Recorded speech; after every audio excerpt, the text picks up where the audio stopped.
Hello everyone, welcome to the wifi CSI NET channel. मैं रिचा पारिक स्वागत करती हूँ आप सभी का इंडिया के number 1 study channel the wifi study में। लास्ट क्लास की अगर मैं बात करूँ तो हमने वहाँ बात की थी एप्लीकेशन ऑफ रेजोनेंस की, हमारी बात चल रही थी। आज की क्लास, अभी की क्लास हमारी लास्ट होगी एप्लीकेशन ऑफ रेजोनेंस, यहाँ हमारा बाइंड अप हो जाएगा। सो अब जल्द से जल्द अब इस क्लास को शेयर कर दीजिए ताकि जो स्टूडेंट्स हैं जो अभी तक हमारे से नहीं जुड़ पाए हैं वो जल्द से जल्द जुड़ सके। So guys please share the class.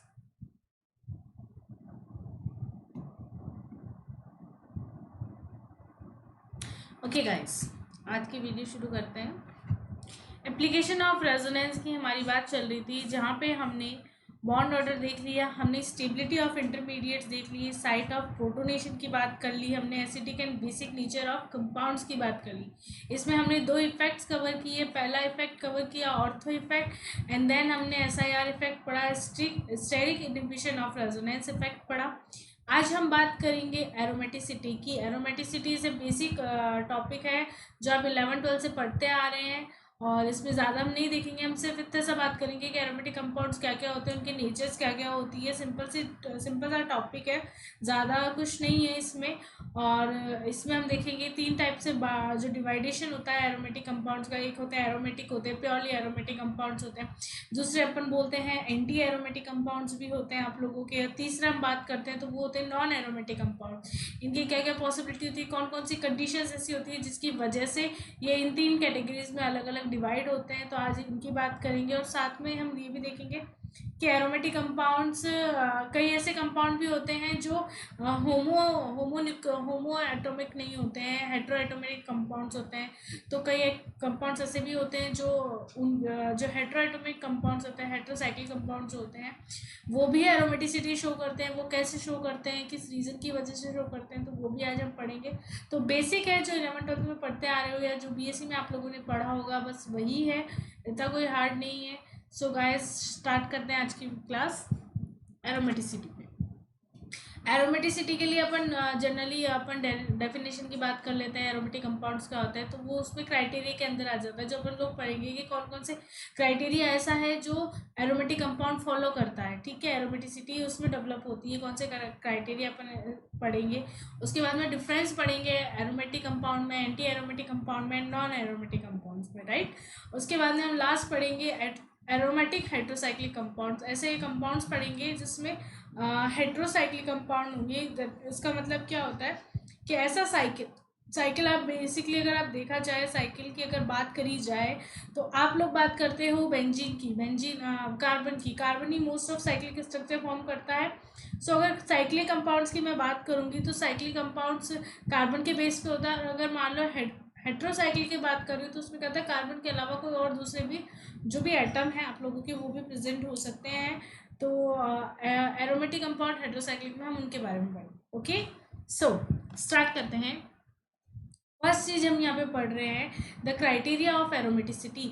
Aromaticity जानने का कुछ क्राइटेरिया है, कुछ ऐसे मतलब ऐसी कंडीशंस है, अगर वो उस कंडीशन को फॉलो करता है, वो कंपाउंड उस कंडीशंस को फॉलो करता है तो वो एरोमेटिक होता है, अदरवाइज वो एरोमेटिक नहीं होता है। ओके, सो यहाँ पे आप लोगों को मेंशन हो रहा है 4 structural criteria must be satisfied for a compound to be aromatic। Aromatic compound होने के लिए 4 क्राइटेरिया तो ऐसे होते हैं, अगर वो सेटिस्फाई होंगे, अगर वो कंडीशन फुलफिल होगी तभी आप उसको बोलोगे कि वो कंपाउंड एरोमेटिक है, अदरवाइज वो एरोमेटिक कंपाउंड नहीं होगा आप लोगों के लिए।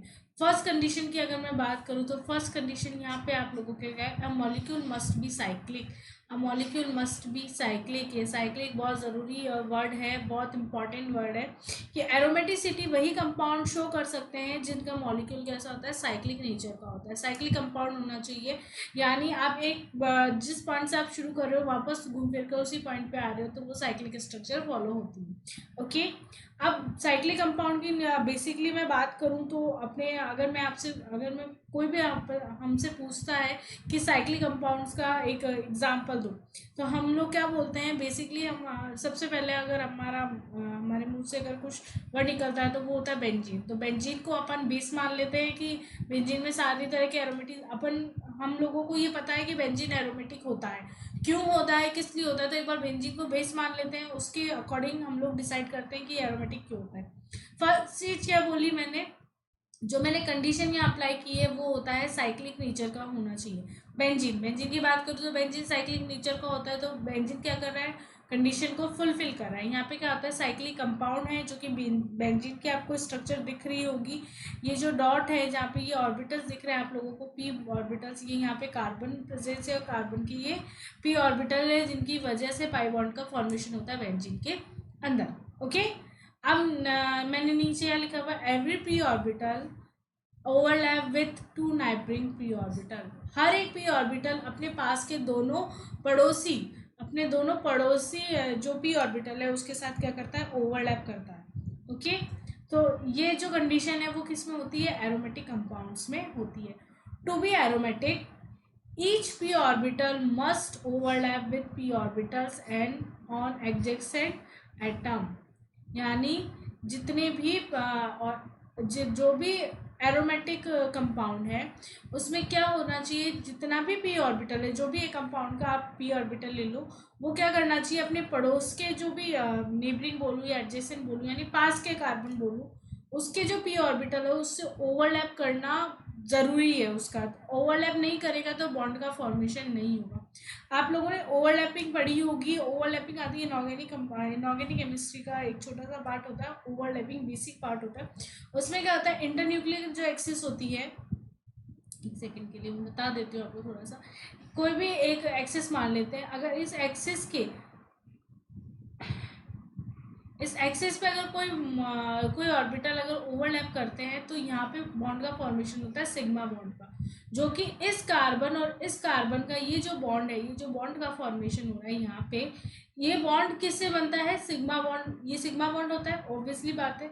इन सिग्मा बॉन्ड की क्या होता है, यहाँ पे इंटरन्यूक्लियर एक्सिस पर ओवरलैपिंग हो रही है, जबकि अगर इंटरन्यूक्लियर एक्सिस के परपेंडिकुलर ओवरलैपिंग होती है तो पाई बॉन्ड का फॉर्मेशन होता है, जो कि यहाँ पे हो रहा है। कैसे हो रहा है, ये दोनों पी ऑर्बिटल ओवरलैप भी कर सकते हैं, ये दोनों पी ऑर्बिटल भी ओवरलैप कर सकते हैं। इसका मतलब क्या होता है, एडजेसेंट जो भी एटम होता है उसमें पी ऑर्बिटल होना चाहिए, और वो पी ऑर्बिटल जो दूसरा एटम है उसके ऑर्बिटल से ओवरलैप करना चाहिए। तो ये कंडीशन होनी चाहिए। तो फर्स्ट कंडीशन आप लोगों की आ गई होगी आप लोगों को समझ में कि सबसे पहला क्या होना चाहिए, साइक्लिक मॉलिक्यूल होना चाहिए। साइक्लिक नहीं है तो बात ही नहीं करनी अपन को आगे। तो फर्स्ट कंडीशन अपन को क्या दे रही है, एरोमेटिसिटी के लिए साइक्लिक होनी चाहिए। ओके, सेकंड की बात करते हैं। तो सेकंड क्या है आप लोगों के लिए, a molecule must be planar. Molecule कैसा होना चाहिए, प्लेनर होना चाहिए। कैसा होना चाहिए, प्लेनर शेप में होना चाहिए। मॉलिक्यूल प्लेन में होना चाहिए। प्लेन का मतलब क्या हो रहा है, अगर ऐसे नहीं समझ में आ रहा तो आप लोग ये सिंपल से समझ सकते हो, वो 3D में नहीं दिखना चाहिए, वो हमेशा 2D में होना चाहिए, वो किसी एक प्लेन में होना चाहिए। जब अपने टीचर्स अपन को पढ़ाते थे तो वो बोर्ड पे पढ़ाते थे, तो बोर्ड अपने लिए क्या हो गया, 2D हो गया, प्लेन हो गया एक तरह से। तो उस प्लेन पर अगर कोई स्ट्रक्चर या कोई मॉलिक्यूल स्टेबल है तो वो प्लेनर हो गया, और उसके ऊपर या नीचे उसके बॉन्ड जा रहे हैं तो वो क्या हो गया, उसके आउट ऑफ द प्लेन हो गया। Okay, so molecule must be planar. Aromaticity की दूसरी कंडीशन आप लोगों के लिए क्या हो गया, दूसरा क्राइटेरिया आप लोगों के लिए क्या हो गया कि मॉलिक्यूल कैसा होना चाहिए, प्लेनर शेप का होना चाहिए। इसके लिए कुछ कंडीशन है, all adjacent P orbital must align so that the pi electron density can be delocalized।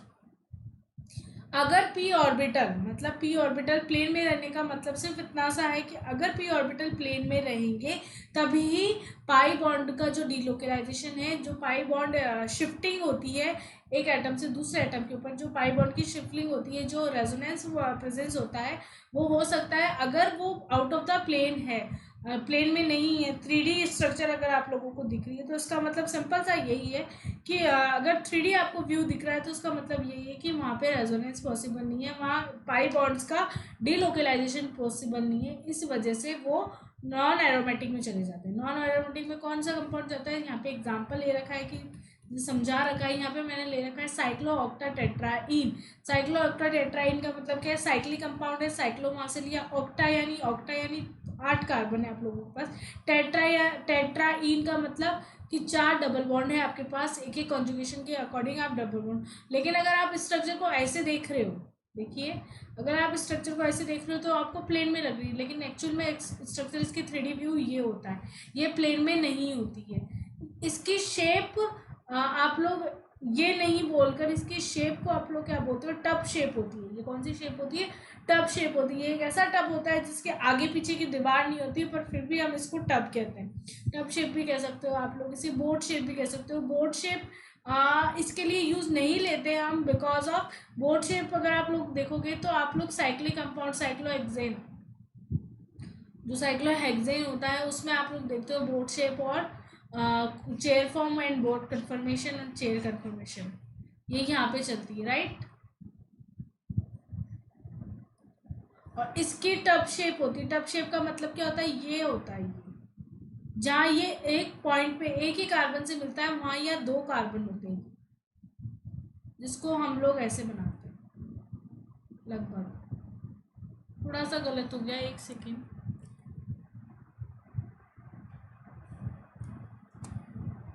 इसका कन्फर्मेशन हम लोग ये करते हैं, ये वाला कन्फर्मेशन होता है। ये एक ऐसी शेप होती है, एक ऐसा टब होता है जिसके आगे पीछे की दीवार नहीं होती, लेकिन फिर भी हम इसे टब कहते हैं। अब इसमें पानी रह सकता है नहीं रह सकता है वो आप लोग डिसाइड कर लेना। हाल फिलहाल अपन चलते हैं साइक्लोऑक्टाटेट्राइन की स्ट्रक्चर पे। स्ट्रक्चर की अगर मैं बात करूँ तो यहाँ पे आप लोगों को 3D व्यू दिख रहा होगा, इसका मैंने 3D व्यू बना रखा है। इसको ऐसे भी इंडिकेट करते हैं। अब क्या होता है, ये प्लेन में नहीं होता है, तो प्लेन में नहीं होने के बाद में ये दो जो बॉन्ड होते हैं, जो दो साइड के जो बॉन्ड होते हैं, अब चाहे से आप ये वाला डबल बॉन्ड ले सकते हो, ये दोनों डबल बॉन्ड ले सकते हो, या ये दोनों बॉन्ड, कोई से भी दो जो अपोजिट डायरेक्शन के डबल बॉन्ड है आप लोग वो कंसिडर कर सकते हो। इसमें क्या होता है, ये डबल बॉन्ड होते हैं ये जो आउट ऑफ द प्लेन चले जाते हैं, यानी दो बॉन्ड ये, दो कार्बन, ओके, चार कार्बन ये, और दो दो चार कार्बन ये, 8 कार्बन हो गए। डबल बॉन्ड एक यहाँ और एक ये वाले डबल बॉन्ड ये आ जाते हैं, तो ये आउट ऑफ द प्लेन जैसे जाएंगे तो इस जो ये जो कार्बन है, जो ऊपर गए जो कार्बन है, उसके एडजेसेंट पे दो कार्बन एटम होते हैं, एक तो ये और एक ही है। ये इससे तो बॉन्ड बना रहा है, लेकिन ये इसके अप्रोच से बाहर है। ये जो पी ऑर्बिटल है जो ऊपर आउट ऑफ द प्लेन जा चुका है, वो अब क्या होता है, उसके अप्रोच से बाहर हो जाता है। तो इस अप्रोच से बाहर होने की वजह से क्या होता है, ये कॉन्जुगेशन में पार्टिसिपेट नहीं कर पाता है, क्योंकि ये प्लेनर शेप में नहीं होता। इस वजह से हम लोग क्या बोलते हैं, जो भी प्लेनर नहीं होते स्ट्रक्चर, वो एरोमेटिक शो नहीं कर पाते। इसलिए आप लोग ये कह सकते हो कि साइक्लोऑक्टाटेट्राइन क्या होता है, नॉन एरोमेटिक कंपाउंड होता है। इसको मैं नॉट भी बोल सकती हूँ और इसको मैं नॉन भी बोल सकती हूँ, ओके। उसका कोई इशू नहीं है कि आप नॉट बोल रहे हो या नॉन बोल रहे हो, ओके। और जबकि साइक्लिक कंपाउंड क्या होता है, बेंजीन, जो कि प्लेन में होता है, और सारे प्लेन में आपके आराम से ऑर्बिटल दिख सकते हैं, आपको ऑर्बिटल मिल जाते हैं जो कि डीलोकलाइज्ड हो सकते हैं, पाई इलेक्ट्रॉन डीलोकलाइज आसानी से हो सकते हैं, ओके। आई होप समझ में आ रहा होगा। सेकेंड कंडीशन अपनी पूरी हुई। अब अपन बात करते हैं थर्ड कंडीशन की। थर्ड कंडीशन में मैंने यहाँ पे ले रखा है आप लोगों के लिए, a molecule must be completely conjugated. Molecule कैसा होना चाहिए, कम्प्लीटली होना चाहिए कॉन्जुगेट में। मतलब ऐसा नहीं है कि आप लोग ने एक रिंग बनाई, ओके, रिंग बनाई, रिंग में डबल बॉन्ड सब प्रेजेंट है, सब है आप लोगों के पास, लेकिन एक जगह ऐसी आ रही है जहाँ डबल बॉन्ड प्रेजेंट नहीं है या कॉन्जुगेशन प्रेजेंट नहीं है। कॉन्जुगेशन कब प्रेजेंट नहीं होगा, जब आपके पास पाई इलेक्ट्रॉन सिस्टम अवेलेबल नहीं होगा। पाई इलेक्ट्रॉन सिस्टम कब अवेलेबल नहीं होगा, जब आपके पास पी ऑर्बिटल अवेलेबल नहीं होगा। तो यहाँ पे मैंने नीचे कंसिडर भी कर रखा है, aromatic compound must have P orbital on every atom. मतलब पी ऑर्बिटल का सारे एटम्स पे होना, प्रेजेंट होना बहुत ज़रूरी है, तभी कॉन्जुगेशन आप लोगों का फॉर्म हो सकता है। तो यहाँ पे नीचे कुछ मैंने लिख रखा है, कम्प्लीटली कॉन्जुगेट रिंग। ये कम्प्लीटली कॉन्जुगेटेड डबल बॉन्ड यहाँ से यहाँ शिफ्ट हो सकता है, ये वाला यहाँ से यहाँ शिफ्ट हो सकता है, इसकी वजह से ये वाला यहाँ से यहाँ शिफ्ट हो सकता है। इसका मतलब क्या है, benzene a P orbital on every carbon atom is aromatic.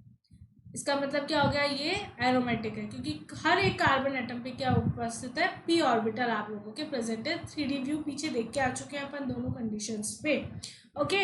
अब बात करती हूँ सेकेंड, मैंने दो स्ट्रक्चर्स और ले रखी है जिसको मैंने इंडिकेट कर रखा है, these rings are not completely conjugate. मैंने कहा हुआ है यहाँ पे कि ये जो दो रिंग्स है वो कम्प्लीटली कॉन्जुगेट नहीं है। क्यों नहीं है, किस वजह से नहीं है, अपन वो देखते हैं, ओके। यहाँ पे आते हो इस रिंग पे, ये डबल बॉन्ड तो इधर गया, ये डबल बॉन्ड इधर गया, अब यहाँ का कहाँ है, अटक गई, ये वापस नहीं आ सकता रिंग में, ठीक है, तो इसका मतलब क्या होगा, ये कार्बन एटम और ये कार्बन एटम क्या है, नो पी ऑर्बिटल। क्यों नहीं है पी ऑर्बिटल, अब आप ये भी समझिए। जब भी सिग्मा बॉन्ड का मैक्सिमम सिग्मा बॉन्ड का फॉर्मेशन किसकी वजह से होता है, एस ऑर्बिटल की वजह से। किसकी वजह से होता है, एस ऑर्बिटल की वजह से। और पाई बॉन्ड का फॉर्मेशन कौन करता है, आप लोगों का पी ऑर्बिटल। तो जब पी ऑर्बिटल ही नहीं है तो कौन सा पाई बॉन्ड, पाई बॉन्ड ही नहीं है, या तो ऐसे मतलब पाई बॉन्ड नहीं है तो पी ऑर्बिटल नहीं है, पी ऑर्बिटल नहीं है तो पाई बॉन्ड का फॉर्मेशन नहीं है। तो जब पी ऑर्बिटल ही नहीं है तो कोई पाई बॉन्ड नहीं है, पाई बॉन्ड नहीं है तो कोई कॉन्जुगेशन नहीं है। तो इसलिए 1,3 साइक्लोहेक्साडाइन क्या हो गया, एक नॉन एरोमेटिक कंपाउंड हो गया। आप लोगों का क्या हो गया, एक नॉन एरोमेटिक कंपाउंड हो गया। और इसी तरह से यहाँ बात करूँ तो ये वाला कार्बन भी क्या हो रहा है, पी ऑर्बिटल कोई फॉर्मेशन नहीं हो रहा है। तो यहाँ पे क्या हो गया, 1,3,5 साइक्लो हेप्टा ट्राइइन क्या हो गया, एक नॉन एरोमेटिक कंपाउंड हो गया। राइट, आई होप समझ में आ रहा होगा। तो अपन ने 3 क्राइटेरिया अभी तक पढ़ लिए हैं। फर्स्ट अपन ने पढ़ा साइक्लिक स्ट्रक्चर होनी चाहिए। सेकंड हम लोगों ने पढ़ा कि वो क्या होना चाहिए, प्लेनर शेप में होना चाहिए। थर्ड हम लोगों ने पढ़ा वो होना चाहिए कॉन्जुगेशन में पार्टिसिपेशन उसका होना चाहिए, उसका इन्वॉल्वेशन होना चाहिए कॉन्जुगेशन के अंदर। ओके, अब 4 क्राइटेरिया की बात करें तो चौथा क्राइटेरिया हम यहाँ पढ़ रहे हैं, a molecule must be satisfy हकल rule. हकल rule आप लोग 11th-12th में बहुत अच्छे से पढ़ा है आप लोगों ने। हकल रूल होना चाहिए, हकल रूल का बेसिकली मीनिंग क्या होना चाहिए, 4n+2 पाई इलेक्ट्रॉन सिस्टम होना चाहिए आप लोगों के पास। क्या होना चाहिए, 4n+2 पाई इलेक्ट्रॉन सिस्टम आप लोगों के पास होना चाहिए। राइट, सो अब हकल रूल क्या होता है यहाँ पे नीचे समझ लीजिए। सेम मैंने जो कहा, an aromatic compound must contain 4n+2 pi electron system. और एन क्या हो सकते हैं आपके, 0, 1, 2 या 4, आप जो भी लेना चाहो आप लोगों के, एंड सो ऑन चलता रहेगा। 0, 1, 2, 4 तक आ जाता है, फिर 4 से ज़्यादा बहुत शायद ही कोई कंपाउंड होगा जिसमें आप लोगे 4 से ज़्यादा, बट 0, 1, 2, 3, 4 एंड सो ऑन तक आप लोग चला सकते हो। राइट, ओके, अब बात करती हूँ, आप लोगों ने अभी तक देखा कि क्या क्या होना चाहिए। फर्स्ट होना चाहिए साइक्लिक होनी चाहिए। सेकंड आप लोगों ने देखा कि वो प्लेनर होना चाहिए। थर्ड आप लोगों ने देखा कि उसमें कॉन्जुगेशन होना चाहिए। फोर्थ आप लोगों ने कहा हकल रूल का फॉलो करना चाहिए। ये 4 चीज़ें अपन ने पढ़ी। अब इन चारों चीज़ों में से कोई भी एक या एक से ज़्यादा अगर कोई एब्सेंट है तो वो कंपाउंड कौन सा हो जाएगा, नॉन एरोमेटिक या नॉट एरोमेटिक कंपाउंड आप लोग उसको बोलोगे। यानी इन चारों कंडीशंस में से अगर कोई भी कंपाउंड किसी भी एक कंडीशन को फॉलो नहीं कर रहा होता है तो उसका मतलब क्या होता है, non aromatic and not aromatic. लेकिन अगर अब मैं बात करूँ तो हम एक चीज़ और पढ़ते हैं जिसे हम बोलते हैं एंटी एरोमेटिक। अब एंटी एरोमेटिक क्या होती है, एंटी एरोमेटिक के लिए नीचे मैंने कंडीशन ले रखी है, इसमें मैंने लिखा हुआ है कि वो साइक्लिक होना चाहिए, कंपल्सरी है। वो प्लेनर होना चाहिए, ये भी उसके लिए कंपल्सरी है। प्लस उसके लिए क्या कंपल्सरी है कि वो कॉन्जुगेट होना चाहिए, ये भी कंपल्सरी। लेकिन हकल रूल जो है, जो आपका 4n+2 पाई इलेक्ट्रॉन सिस्टम जैसे आता है, जो एरोमेटिक कंपाउंड के लिए होता है, वो एंटी एरोमेटिक के लिए क्या होता है, 4n पाई इलेक्ट्रॉन सिस्टम भी प्रेजेंट होते हैं वहाँ पे। क्या होता है, एन वही आप लोगों के लिए 0, 1, 2, 3, 4 चलेगा, लेकिन यहाँ 4n पाई इलेक्ट्रॉन सिस्टम होता है, जबकि वहाँ पे 4n+2 पाई इलेक्ट्रॉन सिस्टम होता है। अगर कोई 4n पाई इलेक्ट्रॉन सिस्टम को फॉलो कर रहा होता है तो वो एंटी एरोमेटिक होता है, जबकि 4n+2 पाई इलेक्ट्रॉन सिस्टम अगर फॉलो हो रहे हैं तो वो एरोमेटिक होता है।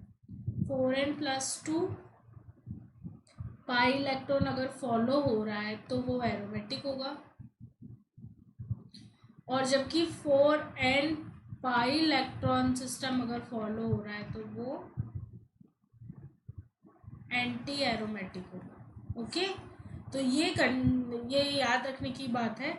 और अगर आप लोगों के जो 4 क्राइटेरिया बताए उनमें से कोई भी एक एब्सेंट है या एक से ज़्यादा एब्सेंट है तो वो कहाँ चले जाएंगे, आपके नॉन एरोमेटिक जोन में चले जाएंगे। तो यहाँ पे आप लोग देखिए कुछ एक एग्जाम्पल लिया है मैंने यहाँ पे, ये एग्जाम्पल है आप लोगों का। Benzene is aromatic and especially stable because it contains 6 pi electron system। ये क्या करता है, 6 पाई इलेक्ट्रॉन सिस्टम को फॉलो करता है। ओके, जबकि साइक्लोब्यूटेन इज एंटी एरोमेटिक। क्या है, कैसा है, एंटी एरोमेटिक है, and specially unstable because it contains 4 pi electron system. और ये क्या होता है, अनस्टेबल होता है क्योंकि ये क्या करता है, 4 पाई इलेक्ट्रॉन सिस्टम को फॉलो करता है। अब सिंपल सी चीज़ याद रखिएगा, एरोमेटिक है तो स्टेबल है, एंटी एरोमेटिक है तो अनस्टेबल है, और नॉन एरोमेटिक है अपन बात ही नहीं करते क्योंकि वो क्राइटेरिया नहीं देता है एरोमेटिसिटी का। ओके, अभी कैसे अनस्टेबल है, कैसे स्टेबल है, कैसे 4n+2 पाई इलेक्ट्रॉन सिस्टम फॉलो हो रहे हैं और कैसे 4n पाई इलेक्ट्रॉन सिस्टम फॉलो हो रहे हैं, तो अपन वो देखते हैं। यहाँ बात कर रहे हैं हम लोग बेंजीन की। बेंजीन है एरोमेटिक कंपाउंड। बेंजीन क्या है कि एरोमेटिक कंपाउंड है, हम लोगों ने पहले ही डिसाइड कर लिया है। अब ये क्या हो रहा है, 4n+2 पाई इलेक्ट्रॉन सिस्टम हकल्स रूल कैसे फॉलो हो।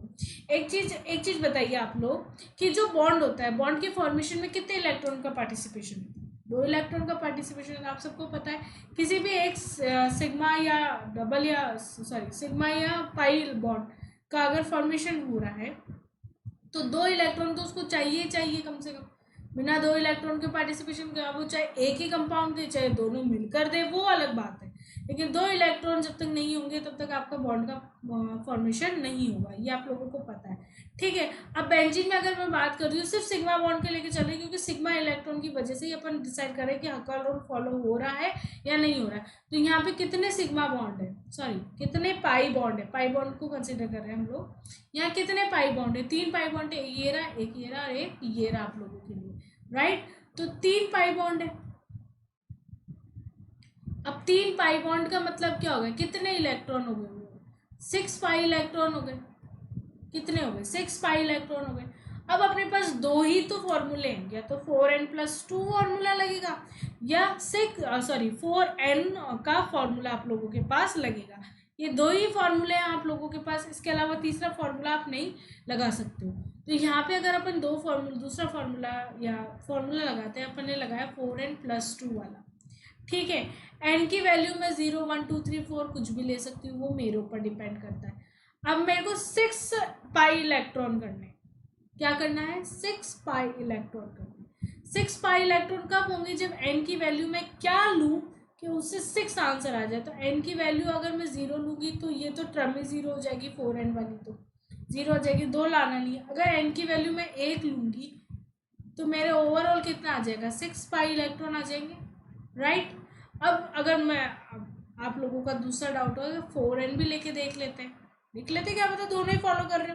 तो यहाँ पे कहते हैं एन की वैल्यू अगर मैं 0 लूँगी तो ये तो पूरी 0, एन की वैल्यू 1 लूँगी तो ये 4, एन की वैल्यू 2 लूँगी तो ये कितने हो गए, 8। कितने हो गए आप लोगों के लिए, 8 हो गए। तो 8 तो लाना ही नहीं, अपन को तो लाना ही 6 है।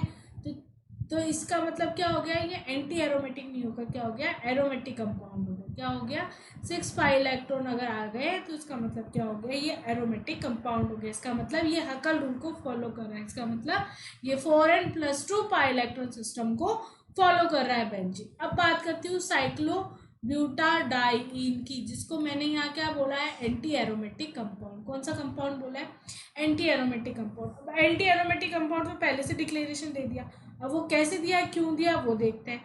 हकल रूल की अगर मैं बात करूँ तो हकल रूल क्या है आपका, 4n+2 पाई इलेक्ट्रॉन सिस्टम एरोमेटिक के लिए, और एंटी एरोमेटिक के लिए क्या है, 4 पाई इलेक्ट्रॉन सिस्टम, यही है। अब मैं बात करती हूँ pi electron, sorry pi bond, sigma bond नहीं सॉरी पाई बॉन्ड कितने हैं, सॉरी गाइस, पाई बॉन्ड कितने हैं आपके पास, आप लोगों के पास 2 हैं। तो 2 पाई बॉन्ड्स का मतलब क्या होगा, 4 पाई इलेक्ट्रॉन है आप लोगों के पास, यही है।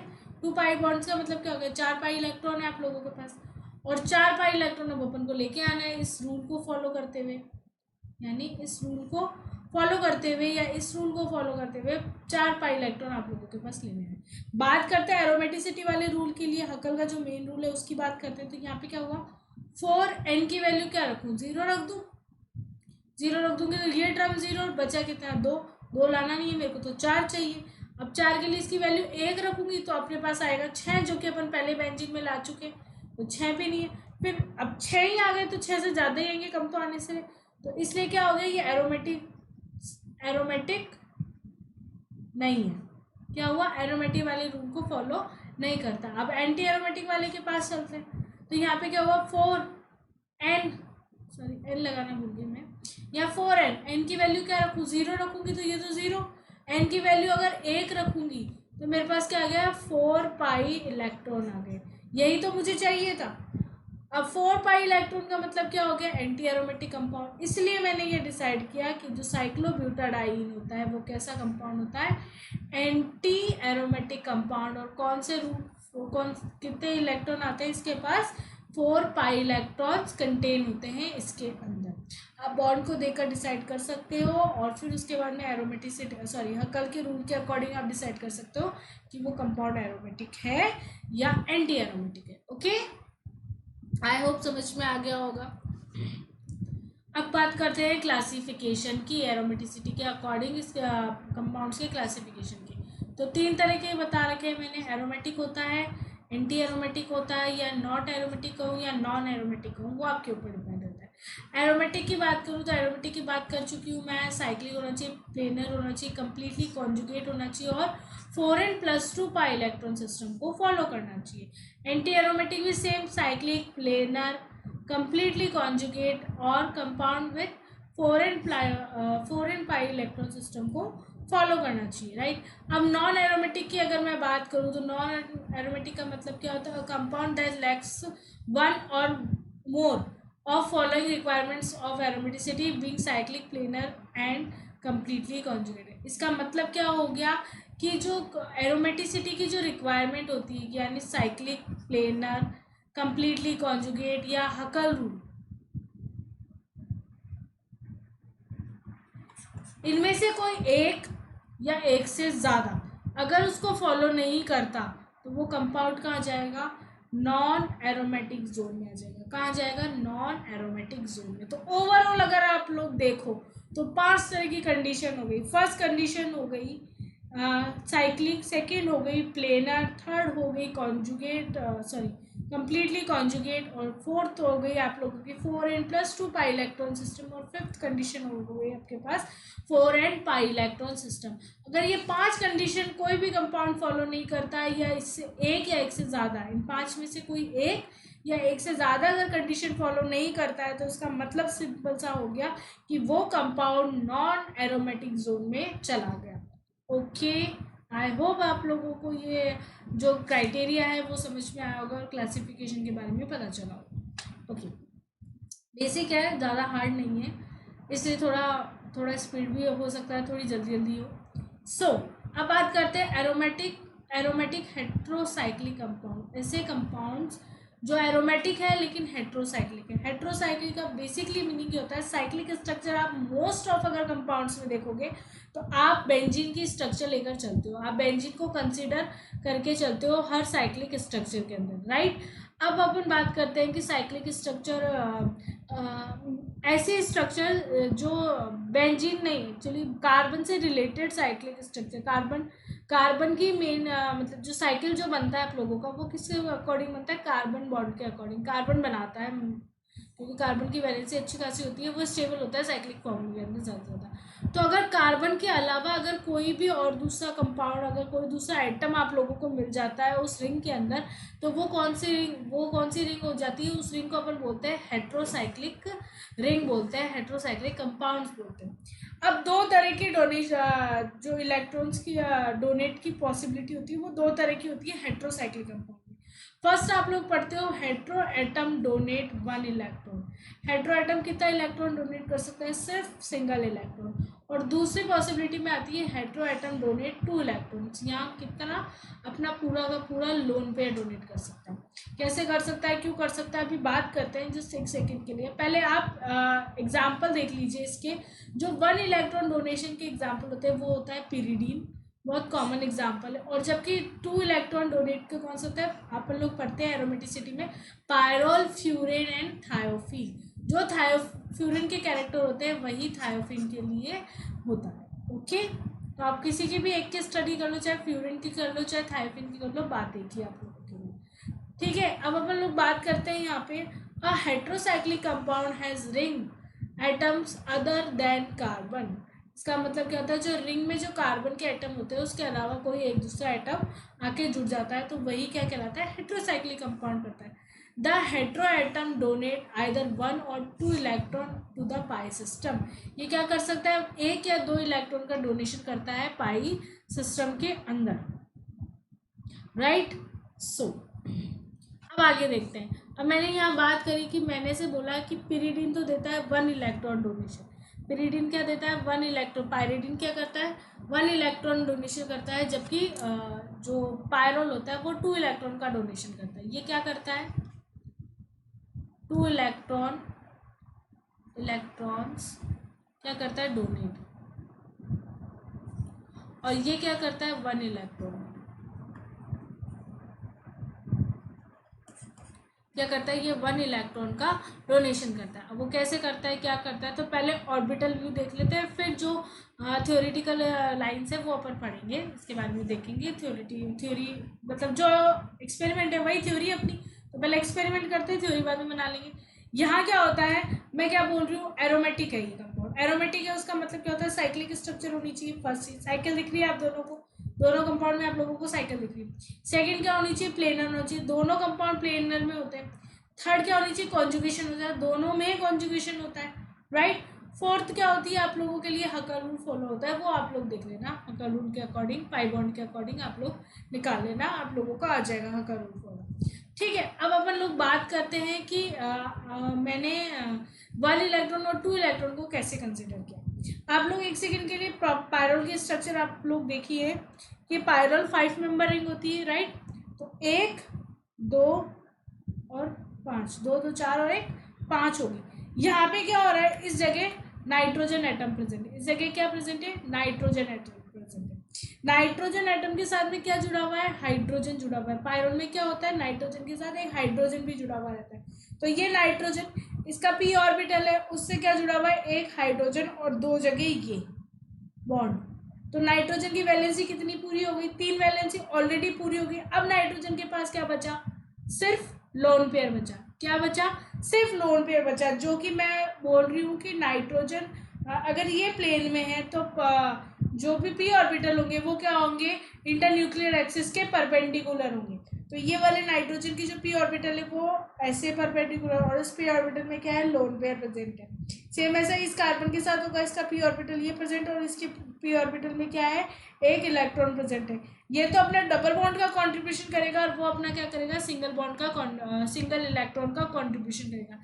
इसीलिए यह बोला जाता है कि नाइट्रोजन के ये जो लोन पेयर है ये क्या करते हैं, पूरे के पूरे कंट्रीब्यूट करते हैं और आगे रिएक्शन का जो डिलोकलाइजेशन होता है वो कंप्लीट करवाते हैं। क्योंकि पायरोल की स्ट्रक्चर ये होती है ना, स्ट्रक्चर भी बना लेते हैं, क्या फर्क पड़ता है, देखिए यही होती है। तो जब ये इलेक्ट्रॉन पूरे शिफ्ट होते हैं एंड फिर इलेक्ट्रॉन्स का आगे मतलब आगे से आगे डिलोकलाइजेशन होता रहता है। अब बात करती हूँ पेरिडीन। क्या पेरिडीन के लिए मैंने क्या बोला आप लोगों को, सिंगल इलेक्ट्रॉन डोनर होता है। सिंगल इलेक्ट्रॉन डोनर कैसे होता है, कैसे नहीं होता है, अब अपन वो भी देख लेते हैं। यहाँ पे बात करूँ मैं तो 6 मेंबर रिंग होती है, 1 2 3 4 6, और 6 मेंबर में एक जगह क्या होता है, नाइट्रोजन होता है, बाकी जगह क्या होता है, कार्बन होते हैं। यहाँ क्या बात कर रही हूँ अब मैं, अब इसके साथ कोई भी एटम नहीं जुड़ा हुआ, नाइट्रोजन के साथ पायरोल में क्या होता है, H हाइड्रोजन जुड़ा हुआ होता है, जिसकी वजह से बॉन्ड का फॉर्मेशन होता है। और जो लोन पेयर प्लेन में रहना चाहिए तो वो आउट ऑफ द प्लेन जाकर पी ऑर्बिटल से ओवरलैप कर लेते हैं। जबकि यहाँ पे क्या होता है, यहाँ पे जो लोन पेयर होता है वो प्लेन में ही रहता है, और जो परपेंडिकुलर रहता है वो नाइट्रोजन के जो बॉन्डेड जो इलेक्ट्रॉन होता है वो रहते हैं। तो यहाँ पे क्या होता है, बॉन्डेड इलेक्ट्रॉन, जो कि ये जो सिंगल बॉन्डेड इलेक्ट्रॉन है, नाइट्रोजन का जो सिंगल बॉन्डेड इलेक्ट्रॉन है वो रहता है। तो ये क्या करता है, अब पायरिडिन की स्ट्रक्चर भी देख लीजिए आप लोग, यही होती है। तो ये क्या करता है, ये बॉन्ड का रोटेशन होता है, नाइट्रोजन में क्या होता है, ये बॉन्ड का रोटेशन होता है। इसी वजह से अपन ने पिरिडीन में क्या बोला कि ये सिंगल इलेक्ट्रॉन डोनर होता है, जबकि पायरोल में क्या बोला, डबल इलेक्ट्रॉन डोनर होता है। आप ऐसे स्ट्रक्चर भी देख सकते हैं, ये वाली इसलिए मैंने लगाई थी, ठीक है। तो यहाँ पे क्या करेगा, ये सिर्फ एक ही इलेक्ट्रॉन देगा अपना डोनेशन के लिए। एक इलेक्ट्रॉन कौन सा, ये लोन पे नहीं छेड़ा है मैंने, ये वाला इलेक्ट्रॉन छोड़ा है जो बॉन्ड में प्रेजेंट है इसका। ये जो डबल बॉन्ड है, डबल बॉन्ड में एक तो नाइट्रोजन का है, दूसरा ही तो है कार्बन का। तो ये सिर्फ अपना एक इलेक्ट्रॉन का डोनेशन दे रहा है। इसका मतलब क्या हुआ, ये इलेक्ट्रॉन ही पार्टिसिपेशन कर रहा है, lone pair as it is है जैसा वो था, उसके ऊपर कोई फर्क नहीं पड़ा है लोन पेयर का। Okay, I hope orbital view समझ में आया होगा, 3D ऑर्बिटल व्यू आप लोगों को समझ में आया होगा। अब बात करते हैं पिरिडिन की, जो पढ़ा अब वही पढ़ते हैं वापस। A six-member heterocyclic with a nitrogen atom in its ring. इसमें क्या होता है, 6 member हेट्रोसाइक्लिक कंपाउंड होता है जिसमें नाइट्रोजन एटम प्रेजेंट होता है. Pi electron structure resemble benzene, कि कैसी होती है, 6 इलेक्ट्रॉन की होती है, जैसे बेंजीन की स्ट्रक्चर होती है वैसे का वैसा ही पाई इलेक्ट्रॉन का सिस्टम होता है यहाँ पे. The nitrogen lone pair electron are not part of the aromatic system. जिसके जो लोन पेयर है वो पार्ट नहीं करते हैं एरोमेटिक के अंदर, ये मैं बता चुकी हूँ. कौन सा बॉन्ड पार्ट करता है, इसका जो सिंगल इलेक्ट्रॉन है जो यहाँ पे बॉन्डेड है, जो ये डबल बॉन्ड बनाने में जो ये पार्टिसिपेशन कर रहा है, सिर्फ वही पार्ट करता है आगे कॉन्जुगेशन के अंदर. ओके, ये ऑर्बिटल व्यू देख लीजिए आप लोग एक बार वापस से. Nitrogen, these electron are not involve in the pi system. ये इलेक्ट्रॉन इन्वॉल्व नहीं होते हैं, जबकि जो 2 पाई 2 पाई 2 पाई 2 पाई करके ये इलेक्ट्रॉन्स होते हैं ये इन्वॉल्व होते हैं. और ये पीरियड का स्ट्रक्चर व्यू हो गया, ऑर्बिटल व्यू हो गया आप लोगों के लिए.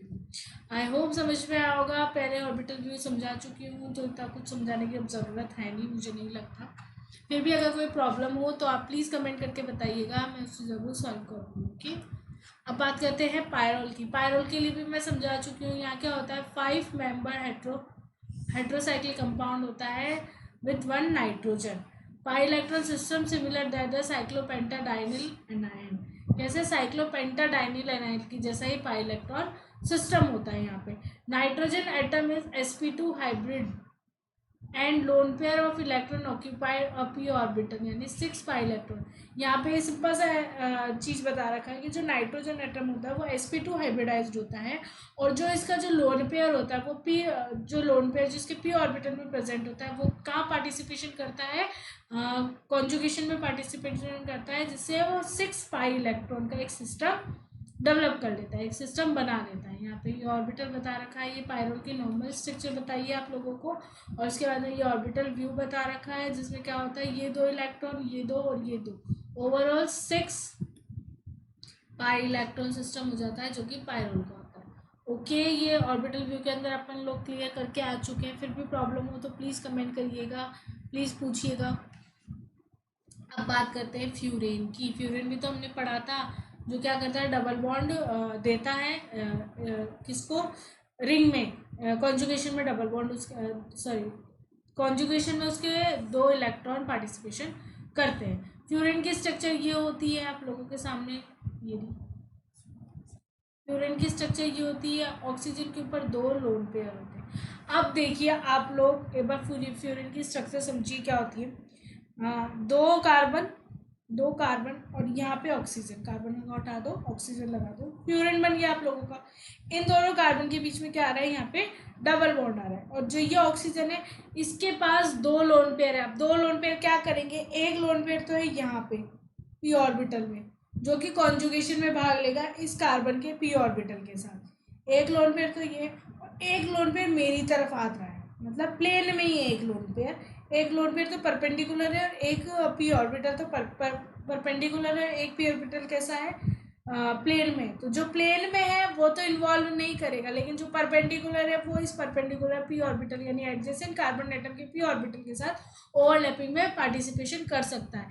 इसीलिए ये भी कौन सा इलेक्ट्रॉनिक सिस्टम है, 6 पाई इलेक्ट्रॉन सिस्टम है. कौन सा इलेक्ट्रॉन सिस्टम है, 6 पाई.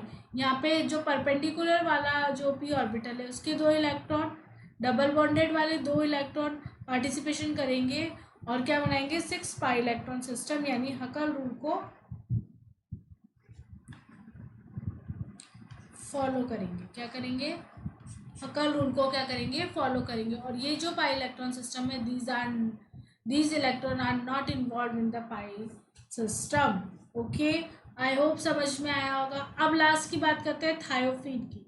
तो थायोफिन भी यही होता है सेम, बस यहाँ पे क्या आ जाता है, ऐसा जाता है.